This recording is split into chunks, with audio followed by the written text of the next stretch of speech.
I never thought something like this could happen to me, especially not in the peaceful, quiet forests of the American wilderness. I always loved hiking and camping. The calmness, the fresh air, and the feeling of being at one with nature were enough to make me escape from the daily grind. But that day, that night, was different. It was supposed to be a simple weekend trip. A couple of friends, a few tents, some good food, and a little adventure. What we didn't expect was a horror that would change us forever. It all began when I decided to take the old trail through the deep woods, the one that not many people took. Some locals even told us to steer clear of it, but they never really gave a solid reason. It was a trail with a history, a place where strange things had been reported, but there was no solid proof. So my friends and I decided to go for it. We wanted something off the beaten path, something real. The first day of the hike was beautiful. We passed by flowing streams, tall trees, and towering cliffs that made everything feel like we were in another world. The air was crisp, and the birds were singing. We set up camp by a small clearing near the trail, where we had an unobstructed view of the sky. After a good meal, we sat around the campfire telling stories and joking about how we were out in the wilderness, like characters from some adventure movie. That night, as the fire flickered and the stars shone down on us, I started to feel like we were being watched. It wasn't anything specific, just this creeping sensation that I couldn't shake off. I brushed it off as just my imagination playing tricks on me. After all, we were in the woods, right? The wind blowing through the trees could easily mess with your mind. But as we lay in our tents, trying to sleep, the feeling didn't go away. I kept hearing strange sounds, crunching leaves, twigs snapping, almost as if someone or something was moving around us. I pulled the covers tighter around me, trying to ignore it, but the unease kept building. Around midnight, my friend Tom, who had been snoring loudly just a moment ago, suddenly sat up in his tent. He sounded panicked, whispering to us, "Guys, did you hear that?" We all woke up, wide-eyed. What did you hear?" I whispered back, trying to keep my voice steady. There's something out there, moving around," he said, voice trembling. I was about to dismiss him as being paranoid, but then I heard it too. A faint rustling, like something walking through the brush. But it wasn't the usual sounds of animals. It was too deliberate, too careful. I slowly unzipped my tent, peering out into the dark. The fire was just a dim glow now, casting long, eerie shadows. "Hello?" I called out, my voice shaking more than I wanted it to. No response, just the wind. We sat in silence for a moment, trying to make sense of what we just heard. Then it happened. From somewhere deep in the woods, a low growl echoed through the trees. It wasn't an animal's growl, though. It was something deeper, more guttural, something ancient. The hairs on the back of my neck stood up, and I felt a chill run down my spine. "Get the light," I whispered, trying to keep my voice steady. One of my friends, Jim, reached for the flashlight. It flickered to life, casting a weak beam of light that barely cut through the thick darkness. We waited, straining our ears, but the growl didn't come again. "I think it's gone," Jim said, his voice shaky. But it wasn't gone. It was still there, lurking in the shadows. I could feel its presence, like it was waiting for something. We sat there in the silence, the only sound being the occasional rustle of leaves in the breeze. Then something moved, just a blur at the edge of the light. I snapped my head toward it. Nothing. The darkness was impenetrable. We all jumped as the sound of twigs snapping came closer. Something was approaching. My heart pounded in my chest.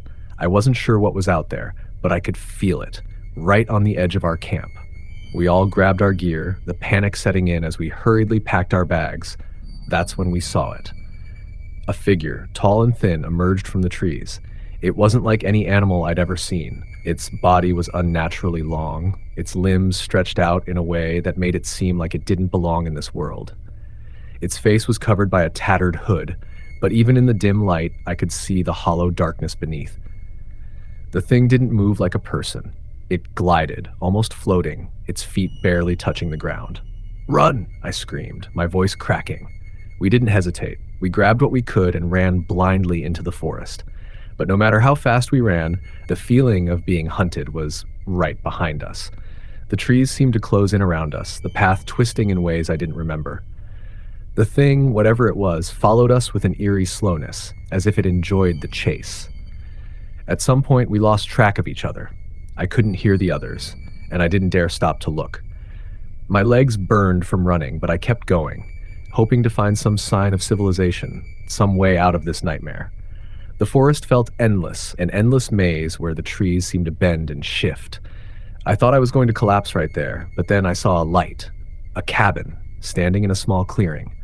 I ran toward it, desperate. I banged on the door, my hands trembling as I begged for someone to let me in. The door creaked open, and an old man, hunched over and with a tired, weathered face, peered out at me. "You don't belong here," he whispered, his voice raspy. "It's too late. Please, you have to help me," I cried, but before I could explain, the door slammed shut. I stumbled back, my heart racing. And then I heard it again, the low growl. I turned around, and there it was, standing just at the edge of the clearing. The thing, its eyes now glowing faintly, stared at me. "You should have never come here," the old man's voice echoed from inside the cabin. I had no choice but to run again. But as I sprinted away, the forest grew darker, more twisted. The air felt thick, suffocating. I could feel the thing getting closer, and I knew it wasn't going to let me go. By the time I made it back to the trail, the sun had risen. I couldn't tell how much time had passed. My body was exhausted, my mind shattered. When I reached the park ranger station, I told them everything. But they didn't believe me. They said it was probably just a bear or some other wild animal, but I knew better. I went back home and I tried to move on, but the nightmares didn't stop. I still see that figure in the shadows sometimes, and I hear that growl in the wind. It's like it's always following me. I don't hike anymore. I don't camp in the woods. Some things are best left unexplored, hidden in the deep woods where no one can find them. Next story. I can still remember that weekend like it was yesterday. My friends and I had decided to go camping and hiking deep into the woods, something that at the time seemed like the perfect way to escape the daily grind. We'd been planning it for months, and the excitement was palpable. There were 5 of us: Mike, Sarah, Emily, Jake, and me. I had been camping before, but nothing like this. We were going far off the beaten path into the heart of the forest. No trail maps, just us, the wilderness, and whatever it had to offer. We arrived late in the afternoon, just as the sun was dipping below the horizon. The air was crisp, and the smell of pine filled our lungs. We set up camp near a small, tranquil stream, its waters burbling over rocks, adding to the serenity of the moment. But even then, there was something odd about the place. It was too quiet. I couldn't put my finger on it, but the woods just felt off. We joked around the campfire, shared stories, and cooked our food. The sound of the crackling fire filled the air, and the darkness around us felt like a comforting blanket.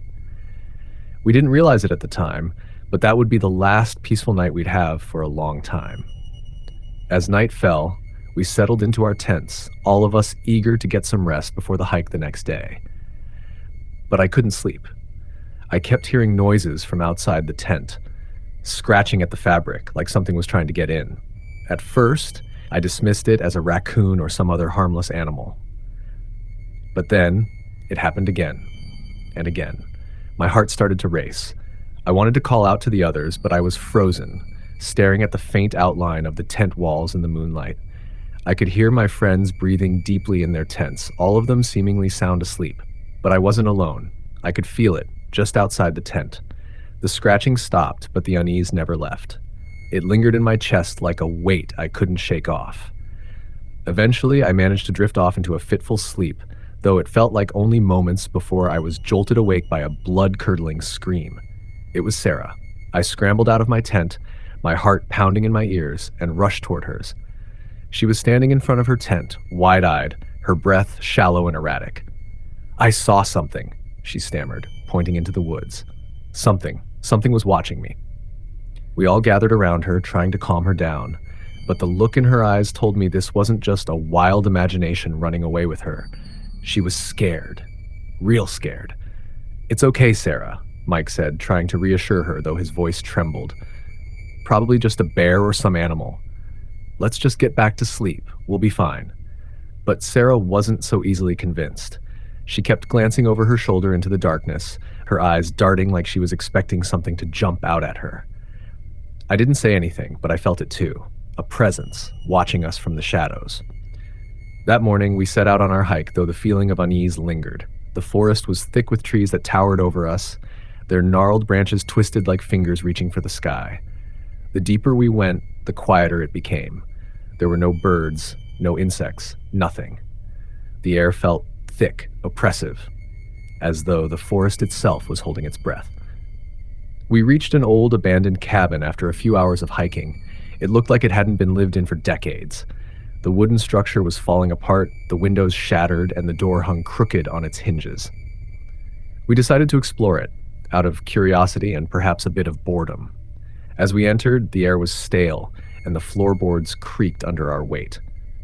I didn't like the feeling of being inside that decaying place, but I couldn't put my finger on why. It wasn't until we found the cellar door that things started to go south. Mike, always the brave one, was the first to open it. The stairs leading down were covered in a thick layer of dust and cobwebs, but they seemed sturdy enough. He grinned and said, "Who's coming with me?" I wasn't about to let him go down there alone, so I followed him along with Jake. Sarah and Emily stayed at the top of the stairs, their nervous chatter barely audible. The basement was cold, colder than it had any right to be, given how warm the day was. The air felt stale, like it hadn't been disturbed in years. And then, as we explored the room, we found something that made the hair on the back of my neck stand up. In the corner of the room was a pile of old, decaying belongings. Clothes, tools, and a large wooden chest. It was old, the wood worn and cracked, but there was something about it that drew me in, something almost familiar. "What do you think is inside?" Jake asked, his voice low. "I don't know, but I'm not opening it," I said, stepping back. Something didn't feel right. But Mike, ever the curious one, couldn't resist. He pried the lid open with a grunt, and that's when everything changed. Inside the chest were a series of old, faded photographs. The faces in the pictures were mostly unrecognizable, the edges yellowed with age. But there was one photograph that caught my eye. It was of a woman, pale with dark, hollow eyes, and she was standing in front of a cabin that looked just like the one we were in. And there behind her was something that made my stomach twist, the unmistakable shadow of a figure, lurking in the background. Before we could make sense of it, we heard it. A sound from above us, something moving across the floorboards, heavy and slow. Footsteps. Someone, or something, was in the house with us. We rushed up the stairs, but when we reached the top, there was no one there. Just the empty cabin, the wind howling through the cracks in the walls. We didn't stay much longer. In fact, we didn't even bother to pack up our things. We left the cabin as quickly as we could, hiking back to camp with a new sense of urgency. But the eerie feeling followed us. The shadows seemed to stretch longer, as though the forest itself was closing in on us. We didn't speak much, but the tension between us was palpable. We all felt it. When we arrived back at camp, everything seemed off. The fire was still burning, but the warmth it offered felt distant, like it was no longer meant to protect us. The air was thick with the scent of pine, but it had a metallic undertone now, like blood. And then I saw it, on the edge of the clearing, just beyond the trees. The woman from the photograph. I froze. Her hollow eyes locked onto mine, and I could feel the coldness of her gaze seep into my bones. She stood there watching us, unmoving. I wanted to scream, but my voice was trapped in my throat. "Get the hell out of here!" Jake finally shouted, grabbing my arm and pulling me toward the tents. We didn't waste any time. We packed up everything as fast as we could, our hands shaking with fear. But as we turned to leave, I heard something that still haunts me to this day. A whisper, soft and indistinct, carried on the wind. "You can't leave." We ran, all of us, without looking back. The forest seemed to fight against us, the trees closing in, the ground uneven beneath our feet. I don't remember much after that, just the sensation of being pursued, of something following us through the woods. We didn't stop until we reached the car, and when we finally got in and drove away, it felt like the weight that had been pressing down on us lifted just a little. But even now, all these years later, I can still hear the whispers in the wind, feel those hollow eyes on me. And every time I go into the woods, I can't shake the feeling that something is watching, waiting for the right moment to strike. Next story. I never believed in ghosts, at least. Not until that weekend. It was supposed to be just another camping trip. Something to break the monotony of the 9-to-5 grind. My girlfriend Kate and I had been talking about it for weeks, and we were both excited to disconnect from the world for a few days. We chose a remote campsite deep in the Appalachian Mountains. It was isolated, perfect for hiking and exploring, or so we thought. We arrived on a Friday afternoon, just as the sun was beginning to dip behind the mountains. The air was cool, and there was a slight breeze, rustling the leaves around us. The campgrounds were sparsely populated, which, for me, made it all the more appealing. We set up our tent near a small stream that ran through the valley, the sound of the water flowing over rocks giving the place a peaceful, almost idyllic feel. Everything seemed perfect. The first night was quiet. We ate dinner by the fire, talking about old memories, sharing stories, and laughing. As the night deepened, the fire crackled, casting flickering shadows in all directions. The moon was full, and it hung in the sky like a watchful eye, illuminating the woods around us. It was peaceful, almost too peaceful. I should have paid attention to the feeling in my gut, that nagging sense that something wasn't quite right. But I shrugged it off. The sounds of nature, the rustling of leaves, the occasional hoot of an owl were familiar and comforting. Kate and I eventually crawled into our tent, the warmth of the sleeping bags pulling us into a deep, exhausted sleep. It wasn't until the middle of the night that I woke up, heart pounding, gasping for air. I couldn't explain why. It was as if something had jolted me from my sleep, but the air was still. The campfire was long gone, and all that remained were the faint echoes of the night. But I could hear something just outside the tent, a soft, steady scratching sound, like claws against fabric. My first instinct was to dismiss it as an animal, a raccoon, or maybe a fox. But then I heard something else, something that made my blood run cold, a whisper. It was faint, barely audible, but unmistakable. "Help me." I sat up, my breath shallow, my heart racing. I strained my ears, listening intently. Kate was still asleep beside me, completely unaware of the strange noises that surrounded us. I slowly unzipped the tent, trying to make as little noise as possible, and poked my head outside. The night was still, the forest silent once again, but the hairs on the back of my neck stood on end. There was no sign of any animal. The scratching sound had stopped, but the air felt thick, like something was watching us. My instincts screamed at me to get out of there, but I didn't.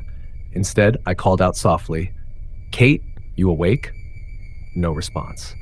I reluctantly climbed out of the tent, telling myself it was just my imagination playing tricks on me. Maybe it was the isolation. Maybe it was the stories I'd read about the area, about its strange history. But as soon as my feet hit the ground, the air grew colder and the woods around me seemed to shift. The trees seemed closer, their branches swaying, but there was no wind. And then I saw it. A figure standing at the edge of the clearing near the tree line. It was tall, too tall. It looked like a man, but something about it felt wrong, unnatural. Its limbs were long, stretching in ways that made my stomach churn.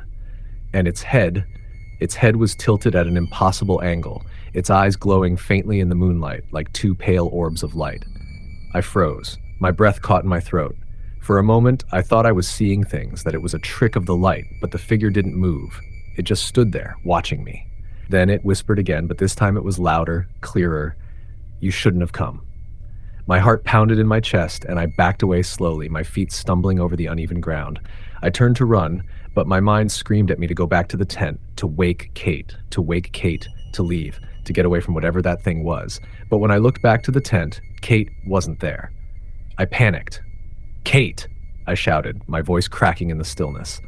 There was no answer. I bolted toward the tent, my eyes scanning the darkness for any sign of her. And then, as I reached the spot where our tent had been, I stopped dead in my tracks. The tent was gone, completely gone. There was no trace of it, no evidence that we'd ever been there. My blood ran cold, and I felt a sickening realization flood over me. I was alone. I stumbled backward, my pulse racing as I scanned the woods, my mind reeling. What was happening? Where was Kate? That's when I heard the whisper again, this time right behind me, close enough that I felt its cold breath on the back of my neck. "You shouldn't have come," it repeated, but this time the voice wasn't human. It was something else. Inhuman, guttural, like it had been dragged from the depths of some dark place. I spun around, and there it was again, the figure. Closer now, its long, twisted limbs reaching out toward me, the pale eyes glowing brighter. I turned to run, but my legs wouldn't move. It was like the ground itself was holding me in place, like the forest was alive, pulling me deeper into its grasp. And then I heard Kate's voice, faint but distinct, calling my name. James, James, help me. I turned in the direction of her voice, but it was like it was coming from everywhere, echoing through the trees. I sprinted toward the sound, my heart in my throat, desperate to find her, to make sense of what was happening. I ran for what felt like hours, until I reached the edge of the woods. The forest had swallowed me whole, and the darkness had become an oppressive, suffocating weight. The whispering voices grew louder, surrounding me, until I could no longer tell where they were coming from. And then, just as I thought I was going to lose my mind, I saw her. Kate. She was standing in the clearing, her back to me, motionless. I called out to her, but she didn't turn around. I rushed toward her, reaching out, but as I got closer, I saw her face, and it wasn't Kate. It was something else, something twisted. Her features distorted and contorted into a grotesque mask of pain and sorrow. James, she whispered, her voice hollow and distant. Help me. I stumbled back, my mind reeling. This wasn't Kate. Whatever this was, it was using her voice to lure me in. I could feel the cold presence closing in on me, its whispers growing louder, more frantic. In that moment, I realized the truth. The woods. They weren't just a place. They were something alive, something ancient and malevolent. And I had disturbed it. It wasn't the first time someone had disappeared here. Others had come before me, lost, never to be seen again. I turned and ran, not looking back, my mind screaming for escape. I didn't stop until I reached my car, my hands shaking as I fumbled to start the engine. The air in the woods was thick with that whispering voice, the cold breath of something just beyond my reach. I never went back to those woods, and I never will. But I know they're still out there, waiting for the next person to stumble into their grasp. Next story. I'll never forget that night. It's been years, but the terror still feels as real as it did back then. I was just a kid, maybe 17, when my buddies and I decided to go on a camping trip in the deep woods. The kind of place that's far off the beaten path, no cell service, no light pollution, just miles and miles of dense, dark trees. We'd been camping before, but this was different. Something about the place, it wasn't right. It started off like any other trip. We set up camp, built a fire, cracked open a few beers, and shared stories around the flames. I remember feeling a little uneasy at first, but that's normal when you're out in the middle of nowhere, right? You get the feeling you're being watched, but you brush it off. It's nature, animals, your own mind playing tricks. That's what I told myself. But as the night went on, I noticed something strange. There were no sounds, no crickets, no rustling of leaves, nothing, just silence. At first, I thought it was just the wind, but it didn't feel like that. It was heavier. It was like the woods themselves were holding their breath, waiting for something. We laughed it off, made more jokes, and continued drinking. But then we heard it, a low, guttural growl, like something massive was lurking just out of sight. My blood turned cold. Everyone fell silent, listening. The fire crackled and the sound came again. This time, closer. My friend Jeff was the first to speak. That didn't sound like a bear, did it? No one answered, but we all knew it wasn't. Bears don't growl like that. We all grabbed our flashlights and scanned the trees around us. Nothing. Just the thick shadows of the woods pressing in on us. Jeff, being the brave idiot he was, got up and walked a few feet toward the noise. Probably just some coyotes, he said, trying to sound confident, but there was a tremor in his voice. I could feel my heart hammering in my chest. Something wasn't right. I don't know what happened next, but it all went so fast. 1 minute, Jeff was walking toward the noise, and the next, he was gone. I mean, just vanished. Like a wisp of smoke into thin air. We yelled his name, ran into the trees, but there was nothing. No sign of him. It was like the woods had swallowed him whole. Panic set in, and we scrambled back to the camp, terrified. But we couldn't just leave him. No way. So we grabbed our gear and started searching, our flashlights flickering against the trees. We called out for Jeff, but the only thing that answered was that same deep growl. Closer this time. Where the hell is he? Matt, another one of my friends, whispered, his voice shaking. We were too far gone, too deep in the woods to find him. But something inside me said Jeff wasn't lost. No, he was. Something else. We stumbled through the woods for hours, but the sounds of Jeff's calls faded into eerie silence. replaced only by that growling. It didn't feel like an animal anymore. It felt like something watching us, something hunting us. That's when we found it, the clearing. At first, we thought it was just a random spot in the woods, but as we stepped into it, we realized it was unnatural. The trees around it were bent at odd angles, twisted in ways that couldn't be explained by wind or storms. There was something in the air, too, a thick, suffocating pressure. It felt wrong, like stepping into a place that didn't belong in this world. And then, in the center of the clearing, we saw the remnants of Jeff's backpack. It was torn to shreds, and his sleeping bag was lying in the dirt. But there was no sign of Jeff, not a single trace. I felt the hairs on the back of my neck stand up. Something was out there, something we couldn't see, but we could feel it. The air felt colder, the darkness heavier. Then we heard it, the sound of footsteps, slow, deliberate. Not like an animal, but like something with purpose. We spun around, searching the trees with frantic eyes, but all we saw were shadows. "Jeff?" I called out, my voice weak, trembling. And then I saw him. Or what was left of him. He was standing by the edge of the clearing, but his body wasn't right. His face was pale, his eyes wide, and there was something wrong with the way he moved. It was like he was walking in a trance, his body stiff and jerky. "Jeff!" I shouted, but it wasn't him anymore. The thing that had been Jeff turned its head slowly toward us. Its eyes were wide, unblinking, but they were empty, like there was nothing inside anymore. And then it smiled. I've never seen a smile like that. It was twisted, grotesque. There was no humanity left in that expression, just pure, unadulterated malice. That's when I knew. We weren't alone in those woods. Whatever it was, whatever had taken Jeff was coming for us next. We ran. We didn't think. We just ran through the trees, stumbling, tripping over roots, heart pounding in our chests. We could hear it behind us, moving with unnatural speed, its steps heavy and purposeful. Whatever it was toying with us. I could hear it laughing, low, guttural, like the sound of a dying animal. I don't know how long we ran. My mind was too fogged with fear to keep track of time, but I remember finally seeing something in the distance. A light. A cabin. We sprinted toward it, crashing through the underbrush, barely able to catch our breath. We pounded on the door, screaming for help. The door flew open, and an old man stood there looking at us with confusion and fear in his eyes. "Get inside, quick!" he shouted, ushering us into the cabin. We slammed the door behind us, but the sound of something scraping against the wood made us freeze. It was there. Outside. The old man didn't say a word. He locked the door, then turned to us, his face pale. "You shouldn't have come here," he said. "You should have known better." I could barely breathe. "What is it? What's out there?" He didn't answer right away. Instead, he glanced at the window, his eyes wide with terror. The scratching noise stopped for a moment, and then came the low growl again, louder, more menacing this time. It was right outside. "The woods, they don't let go," he whispered, his voice trembling. "Once it's claimed you, it never lets you leave."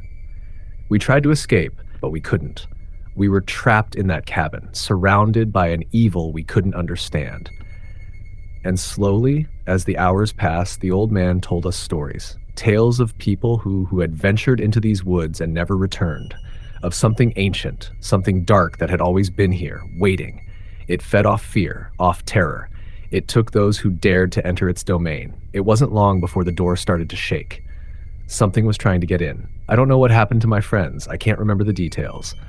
All I know is that when morning came, the old man was gone, and the cabin was empty. The woods were silent again, as if nothing had ever happened. But I never left those woods. I'm still here, watching, waiting. Whatever it was, it's still out there. And now it knows my name. Next story. It was a late autumn weekend when I decided to take a solo hiking trip into the woods. I needed to get away from everything. Work, people, the stress of life. There was a certain peace in the woods that I couldn't find anywhere else. I had done solo hikes before, so the idea of venturing into the dense forest didn't scare me. In fact, I relished the solitude, the quiet, the feeling of being connected to nature. Or so I thought. I arrived at the trailhead in the early afternoon, the golden light of the setting sun casting long shadows across the ground. The trees were in the full swing of autumn, their leaves a brilliant mix of reds, oranges, and yellows. It was the perfect time for a hike, cool, crisp air, and the beauty of the changing season. I slung my backpack over my shoulder and set off down the trail, eager to immerse myself in the wilderness. The first few miles were peaceful. I followed a well-worn path, my footsteps crunching over fallen leaves. Occasionally, I'd stop to take in the view, the distant mountains, the winding river below.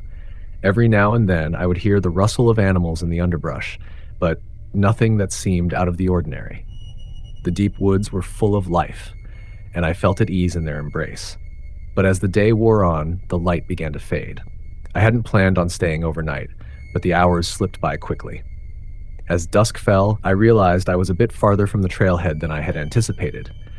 My initial plan had been to make a loop, but the trail had narrowed, and I found myself in unfamiliar territory. I wasn't lost, per se, but I certainly wasn't where I expected to be. No signs, no markers, and the woods were starting to feel much thicker. I decided to set up camp for the night. I found a small clearing tucked between two large oak trees and pitched my tent. The air had turned colder, and the once bright sky had darkened into an unsettling gray. I quickly started a fire, the crackling flames providing some warmth and light. I sat on a nearby log, pulling out my dinner and savoring the simplicity of the moment. There was no one around, no distractions, just the sounds of the forest and the crackle of the fire. But then, something strange happened. The air grew still. The crackling fire seemed to diminish in intensity, and for a brief moment, I felt an odd sense of being watched. It was a familiar feeling, the kind you get when someone is standing just behind you, but when you turn around, no one is there. I glanced around the clearing. Nothing. The woods were silent. Too silent. I shrugged it off, blaming the eerie quiet of the forest. It was probably just my imagination. I stood up to gather more firewood, but as I walked toward the tree line, I saw something that made my blood run cold. In the distance, just beyond the shadows of the trees, there was a figure. A person. A man. He stood motionless, facing away from me, barely visible in the fading light. His silhouette was unnaturally still, blending with the forest like a part of the landscape itself. I could just make out the outline of his frame, tall and gaunt, but there was something unsettling about him. He didn't move. He didn't even acknowledge my presence. I called out, unsure if it was a fellow hiker or someone lost like I was. "Hey!" I shouted, my voice cutting through the stillness. "Are you okay?" There was no response. The figure remained still.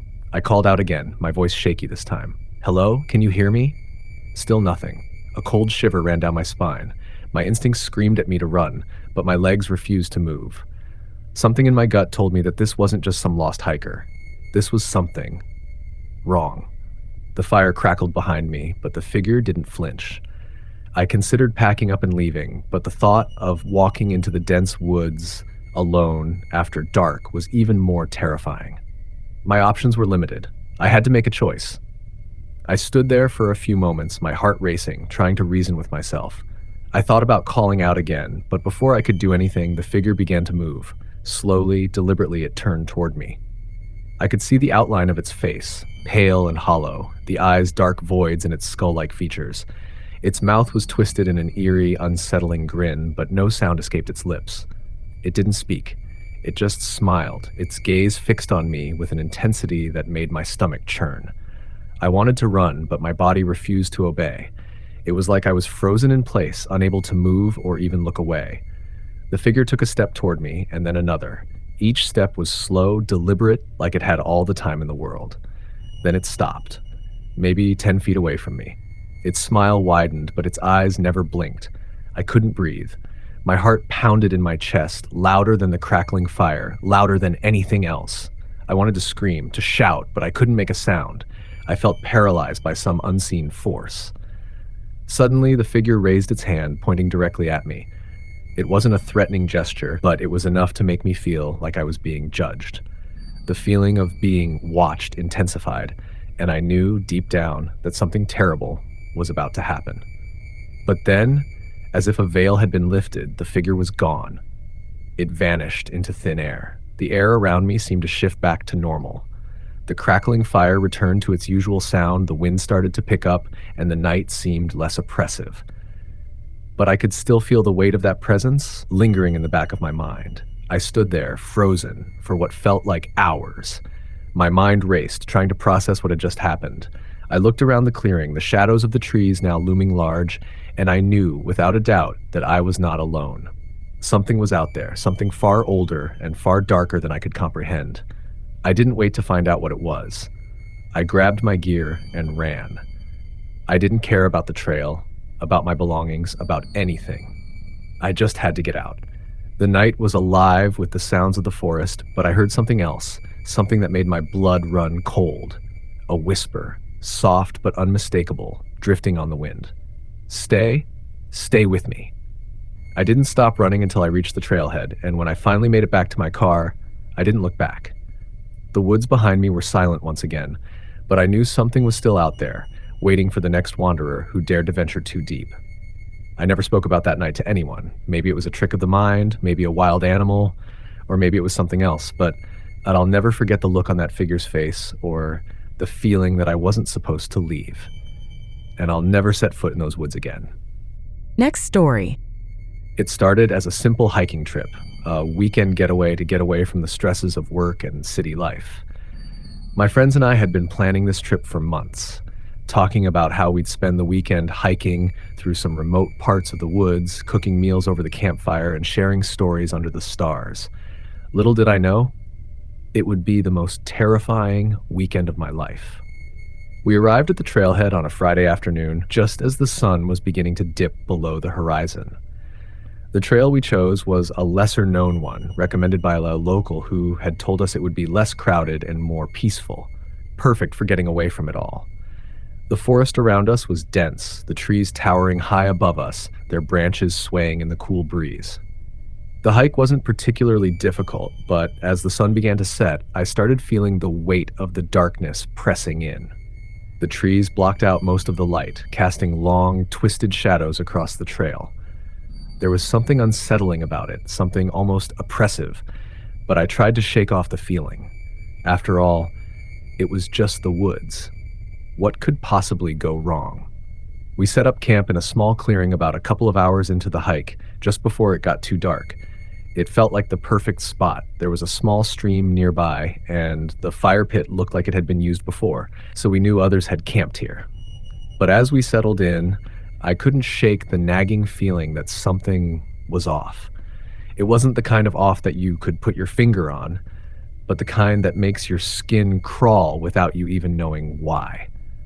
That night, after we had dinner and sat around the campfire telling stories, we all headed to our tents to get some sleep. I was exhausted from the hike, and I figured I'd fall asleep as soon as my head hit the pillow. But just as I was drifting off, I heard it. A soft rustling noise outside the tent. It was faint, almost imperceptible, but it was there. At first, I told myself it was just the wind, or maybe an animal moving through the woods. But then the rustling grew louder, more deliberate. It sounded like something, or someone, was circling our campsite. I froze, trying to make sense of the noise. The others didn't seem to hear it, or at least they didn't react. I considered calling out to them, but something in my gut told me not to. There was something wrong, something I couldn't explain. The noise stopped abruptly, and for a moment, everything was still. But that feeling, the feeling that we weren't alone, lingered. I tried to go back to sleep, but I couldn't. I just lay there, listening to the silence, wondering if I was imagining things. Eventually, I must have fallen asleep, because the next thing I knew, the sun was rising, and it was morning. When I stepped outside, everything seemed normal. The campfire from last night had burned out, and there was a light mist hanging in the air. The forest was quiet again, peaceful even. But there was something strange about the campsite, something I couldn't quite place. It looked as if someone had been there during the night.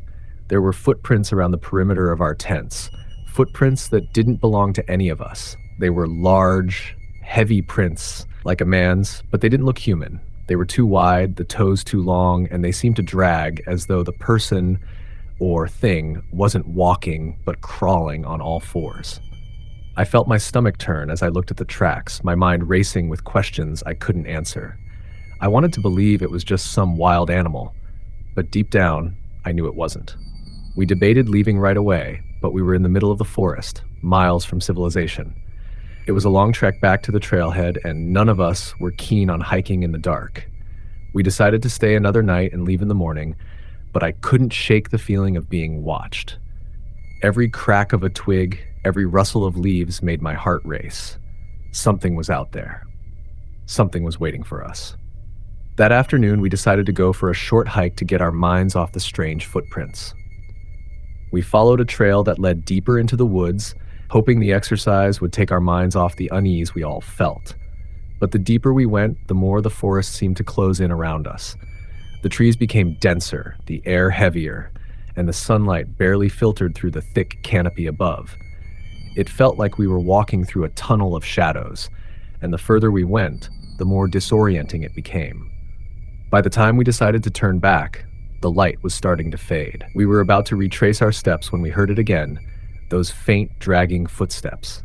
They weren't coming from behind us like they had the night before, but from ahead.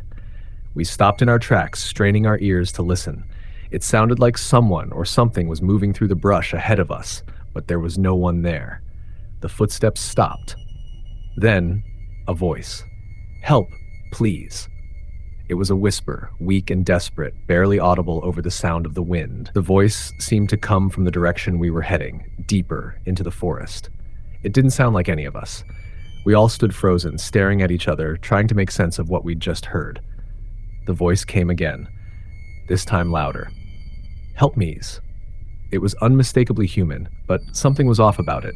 The words seemed to hang in the air like they didn't belong. And then it hit me. There was no echo. No return of the sound from the trees. It was as if the voice was being sucked into the very earth itself. We didn't wait to hear it again. We turned around and ran. We didn't stop running until we reached our campsite. The footprints were still there, but now they were different.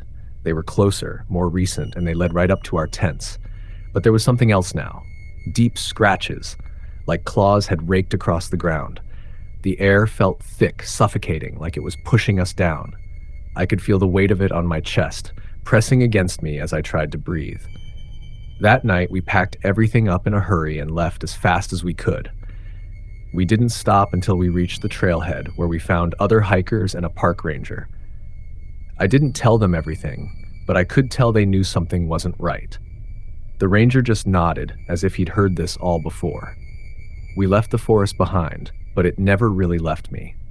The memory of the footsteps, the voice, the dragging sounds, they still haunt me. Sometimes late at night, I can still hear them, distant and faint, as though they're calling out to me from the trees. And every time I close my eyes, I see those footprints dragging through the dirt, coming closer, always closer. And I wonder, what would have happened if we hadn't left when we did? Next story. It was supposed to be a simple, relaxing weekend. Just me, my brother, and a few friends. We had all decided to take a break from our busy lives, to leave behind the constant ringing of phones and the never-ending to-do lists, and head out for a weekend of hiking and camping. We found a small, secluded spot in the mountains, miles away from any kind of civilization, and set up camp near an old, overgrown trail. We had done this kind of thing before, many times. We were no strangers to the wilderness, and we were experienced enough to know how to make our way through the woods and how to camp safely. But there was something different about this trip, something that made me uneasy from the very beginning. It started with the weather. The forecast had called for clear skies, but when we arrived at the campsite, the clouds were already rolling in, dark and heavy.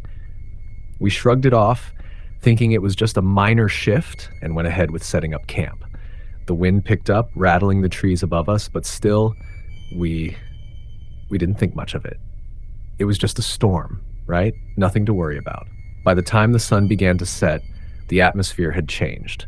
The air grew colder and the sky darkened with ominous clouds. We gathered around the campfire, trying to stay warm, but even with the fire crackling in front of us, I couldn't shake the feeling that we weren't alone. It was like something was watching us from the trees. My brother, who was sitting next to me, seemed to sense it too. He kept glancing nervously into the woods. "Hey, do you hear that?" he asked, his voice low. I listened closely, but at first, I didn't hear anything. The wind howled through the trees, and there was the usual sound of the forest, but then I caught it. A faint, rhythmic tapping, like something was hitting the tree trunks. It was subtle at first, almost unnoticeable. But as we all grew quiet, it became impossible to ignore. "It's probably just a branch or something," I said, trying to brush it off. But my brother wasn't convinced. He stood up, scanning the trees, his eyes darting back and forth. "I don't think so," he muttered, his voice tense. We all sat in silence for a moment, and then the sounds stopped. The forest fell still, unnaturally still. Even the wind seemed to die down, leaving us in an eerie silence. For a brief moment, it felt like the whole forest had paused, holding its breath. Then the tapping started again. This time, it was louder and closer. It sounded like footsteps, slow, deliberate steps, each one accompanied by a tap against the trees. My heart began to race as I stood up, unsure of what I was hearing or what was causing it. My friends exchanged nervous glances, and we all stood there, frozen, waiting for whatever it was to reveal itself. The sound grew louder, closer, and then, without warning, it stopped. The forest was silent again, but now I couldn't shake the feeling that something was just out of sight, watching us. I felt exposed, vulnerable. I wanted to go back to the safety of the tent, but I didn't want to seem like I was overreacting, so I stayed. Suddenly, from the corner of my eye, I saw something moving in the trees. It was too fast to be a person, but too deliberate to be an animal. It was a shadow, just a glimpse of something large and dark, darting between the trunks of the trees. "Did you see that?" I whispered, my voice trembling. My brother nodded, his face pale. "We need to go," he said, his tone urgent. Without another word, we all rushed to pack up the campsite. We worked quickly, our hands shaking as we shoved our gear into backpacks. The sound of footsteps, slow and heavy, echoed through the woods again, this time coming from multiple directions. I could hear them surrounding us, drawing closer, their deliberate pace sending waves of panic through me. We made it to the trail, but the path ahead was shrouded in darkness. The wind had picked up again, and the trees seemed to close in around us, their branches swaying violently. It was like the forest was alive, breathing, its heartbeat matching the rhythm of the footsteps behind us. "Run!" my brother shouted, and we all took off down the trail, our feet pounding against the ground. The footsteps kept pace with us, never lagging behind, never getting any closer, but always there. We stumbled over rocks and roots, the darkness pressing in on us, the feeling that something was chasing us, never letting up. Every time I looked over my shoulder, there was nothing there, but I could hear the steps, always there, always following. We finally reached a clearing, but it wasn't the safety I had hoped for. The trees around the clearing were twisted and gnarled, their branches reaching out like hands as if trying to grab us. The air was thick with the smell of damp earth, and the distant sound of the tapping started again, only this time it was joined by whispers. Faint, unintelligible whispers that seemed to come from all around us, as if the very air itself was speaking. One of my friends, Mark, stopped dead in his tracks, his eyes wide with terror. "There!" he gasped, pointing to the edge of the clearing. We all turned to look, and I felt my blood run cold. Standing just at the edge of the trees was a figure. It was tall, impossibly tall, its body twisted and unnatural like it had been stretched too far. Its face was obscured by shadows, but I could feel its eyes on me, cold and hollow. The whispers grew louder, the tapping more frantic. I wanted to run, but my legs wouldn't move. I felt paralyzed, like I was stuck in place, unable to tear my gaze away from the figure. And then the ground beneath us trembled. The earth shook with an unsettling thud, and the air became thick with an overpowering sense of dread. We turned and fled, running without thinking, the figure's presence lingering at the edge of the clearing, its eyes burning into our backs. We didn't stop until we reached the car, and even then, I couldn't shake the feeling that something was still out there, waiting in the shadows of the forest. We left that night, never speaking a word of it again, but we all knew whatever we had seen out there in the woods wasn't human. It was something ancient, something that belonged to the forest, and it wasn't done with us. We never went back to that place, and I doubt we ever will. But sometimes when I close my eyes, I can still hear the whispers and the tapping, and I wonder if it's still out there, watching, waiting for the next group of unsuspecting hikers to stumble into its grasp. Next story. I never believed in ghosts. Not really. I thought it was all just superstition and stories people told to spook each other around campfires or in darkened living rooms. But that was before I spent that weekend in the mountains. It was supposed to be a fun escape, a weekend getaway with a couple of friends from work. We had a cabin booked in the middle of nowhere, no cell service, no distractions, just us and the forest. It sounded perfect. I'd never been to this part of the country, but the reviews were great. Secluded, peaceful, and supposedly a paradise for hikers. But it didn't take long for things to feel off. We arrived on a Friday evening, just as the sun was starting to dip behind the towering trees. The air was cool. The air was cool, and there was a slight breeze rustling the branches, carrying the smell of pine and earth. It felt like the kind of place where you could let your guard down. But I guess, in hindsight, that's what made it dangerous. The cabin was old, weathered, but charming in its own way. It had that rustic feel with wooden floors and a large stone fireplace.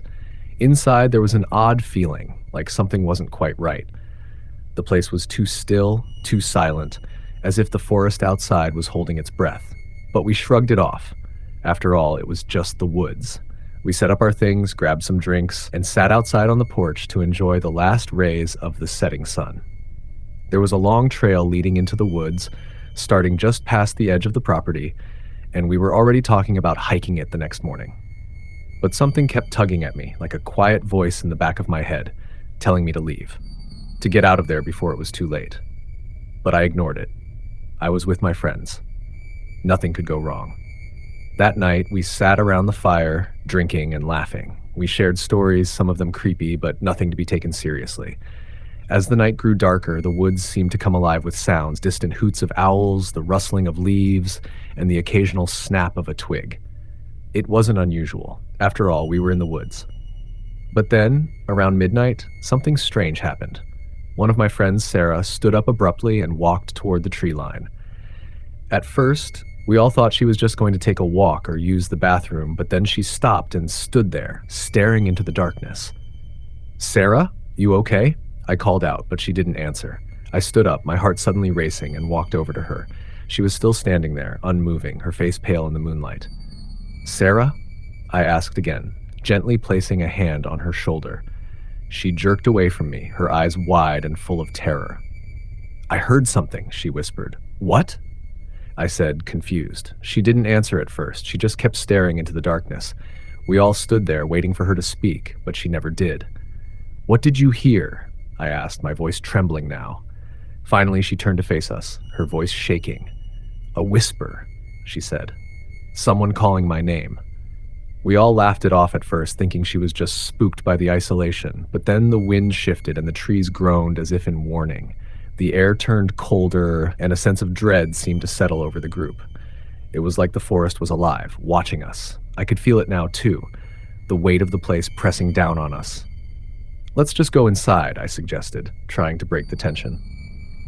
But as we turned to head back to the cabin, something caught my eye. A figure. It was just outside the tree line, partially hidden in the shadows.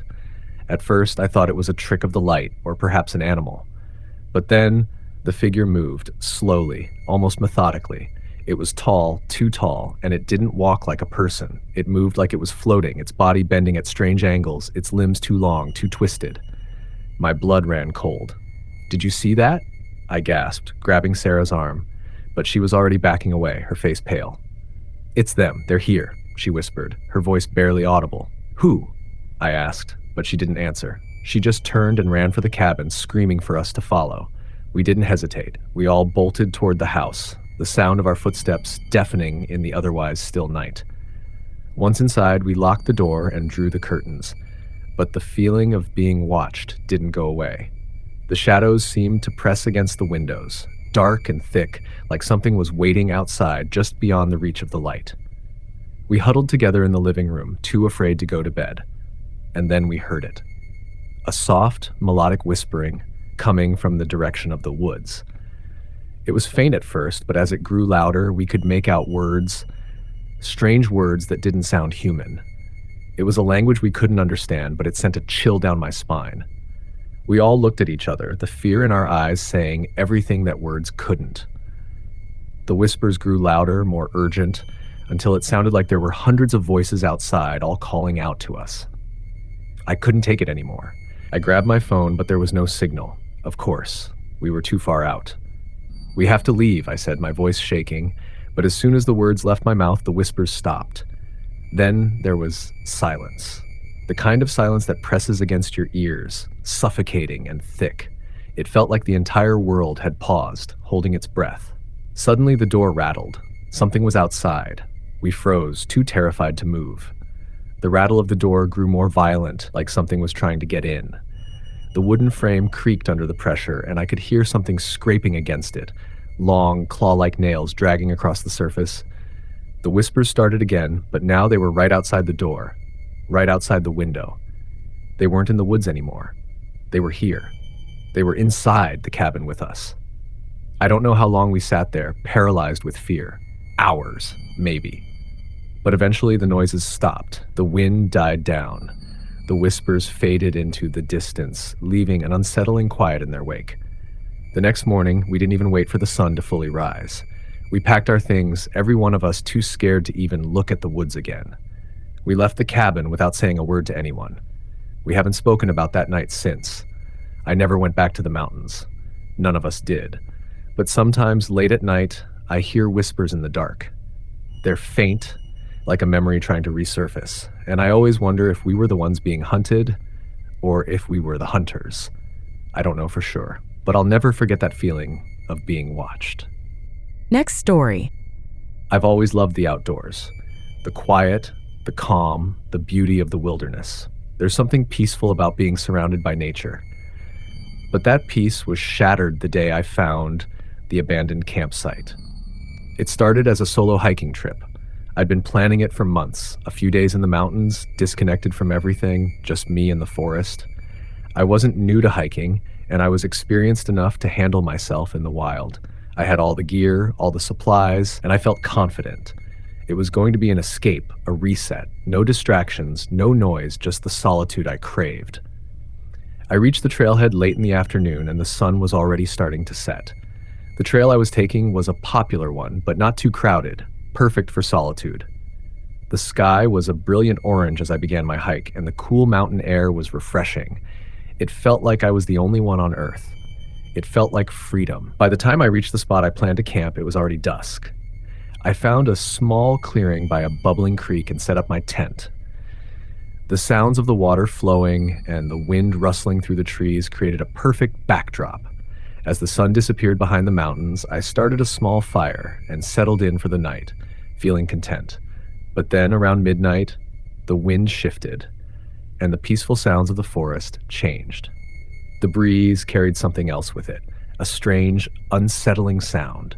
It was faint at first, like the sound of footsteps on dry leaves, but it was too deliberate to be the wind or an animal. I paused, straining my ears, but the sound stopped. I figured it was just my imagination. The forest can play tricks on your mind, especially at night. I tried to go back to sleep, but then I heard it again, this time closer. Someone was walking around my campsite. I sat up, my heart pounding. I thought maybe another hiker had come by, someone lost or just passing through. It was a popular trail, after all. But as I listened, the footsteps didn't seem right. They were slow, almost dragging, like they didn't care whether or not I heard them. I grabbed my flashlight and unzipped my tent cautiously. I shone the light around the clearing, but saw nothing. The campfire was still burning low, casting long shadows across the ground. The night felt thick, suffocating, as if the forest was holding its breath. I couldn't shake the feeling that something or someone was out there watching me. I tried to convince myself it was just an animal, but the more I thought about it, the more I realized it couldn't be. There were no animals that walked like that. I decided I needed to check things out. Maybe it was a person who needed help. I grabbed my knife, just in case, and quietly stepped out of my tent. The forest was eerily still. No animals, no wind, just that strange silence.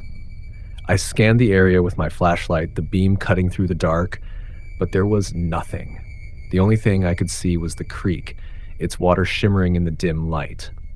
But then I saw something that made my blood run cold.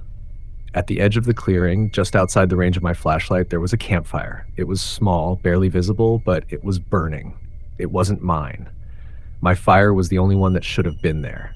I stood frozen for a moment, my heart hammering in my chest. The hairs on the back of my neck stood up, and I knew deep down something was wrong. I took a step toward the fire, my flashlight shaking in my hand. As I moved closer, I noticed something even stranger. The campsite was old. The fire was burning low, like it had been left unattended for hours.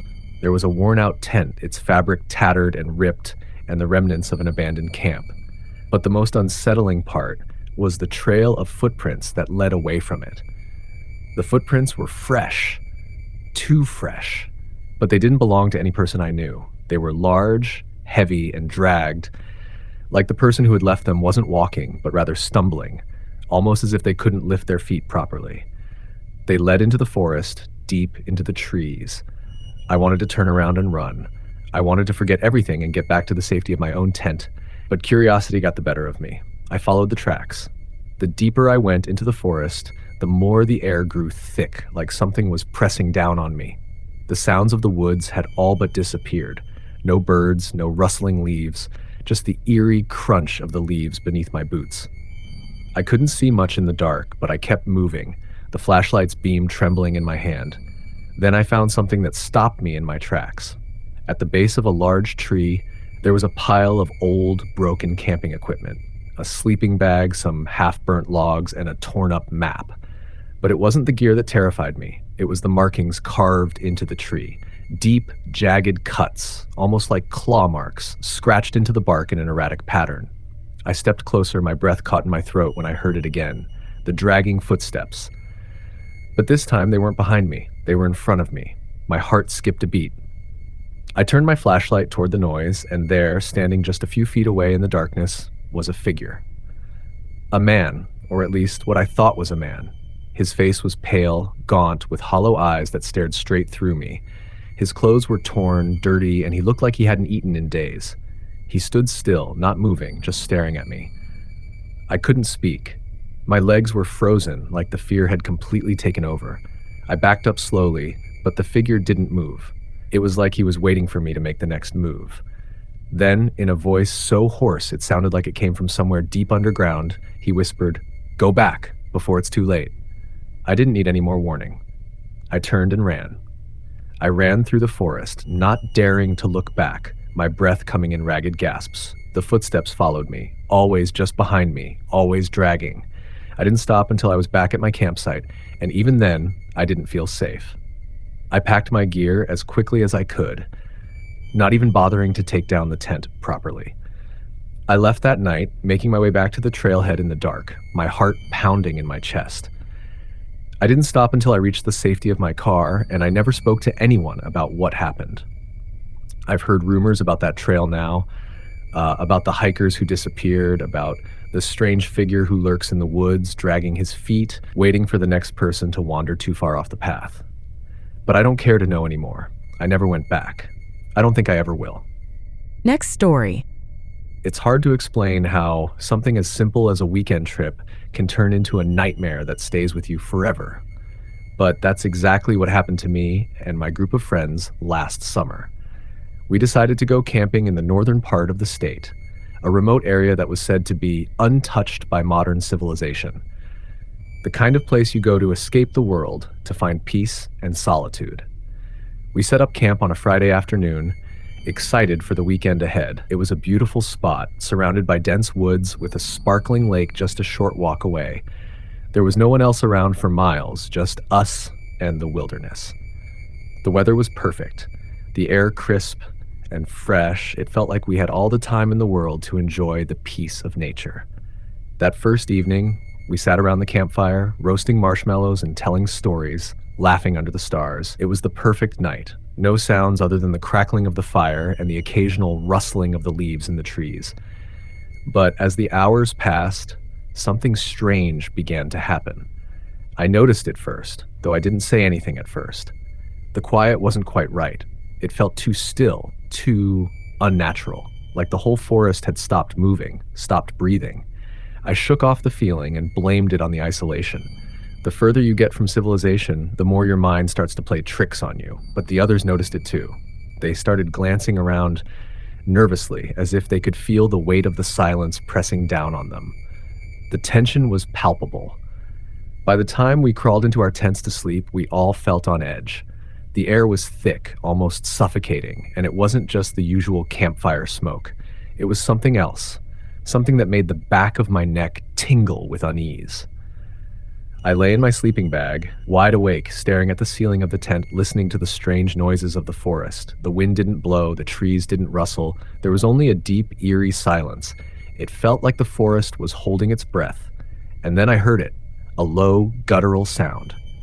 It wasn't an animal, at least not any animal I knew. It was too human-like, too deliberate. It was almost a growl, but not quite. More like a moan, a sound of deep, painful distress. My heart skipped a beat, and I could feel my body tense. I wasn't sure if the others had heard it too, but I wasn't going to be the one to speak first. The last thing I wanted to do was scare them, but the truth was, I was terrified. The sound came again, louder this time, closer. I couldn't stand it anymore. I unzipped my tent and stepped outside, hoping that the fresh air would calm my nerves. As soon as I stepped out into the clearing, the cold hit me like a slap in the face. It was as if the temperature had dropped 20 degrees in a matter of seconds.